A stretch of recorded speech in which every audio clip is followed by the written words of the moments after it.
नमस्कार. आज आहे डे 24. सकाळी लवकर आपण आलो आपल्या झेंडू पिकाच्या प्लॉटमध्ये. सकाळ सकाळी कसा दिसते बघा, कमेंटमध्ये नक्की सांगा. तर हे चिकट ट्रॅप बघा कसे किडं यातलं चिकटायला लागलेत. त्यानंतर आपल्याला पहिल्या प्लॉटमधील फुलं तोडायची होती, कारण गणपतीचा सण आहे, ऑर्डर आली होती. तर फुलं तोडून वजन करायला घेतलं. वजन काटावा कसं आहे, बारका आहे पण काम मोठं आहे. फुलं तोडून घरी चाललेलो, पावसानं गाठलं. पावसात भिजत गेलो घरी.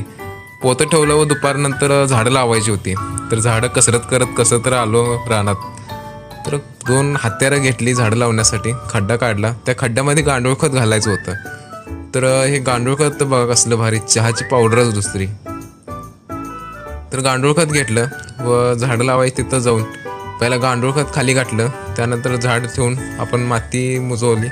प्रत्येक झाडाला एक अर्धा किलोच्या हिशोबाने आपण गांडूळ खत घातलेलं आहे. तर अशा पद्धतीने आपण सगळी झाडं लावून घेतली व त्याला नंतर पाणी दिलं. तर आपलं आजचं काम झालेलं आहे.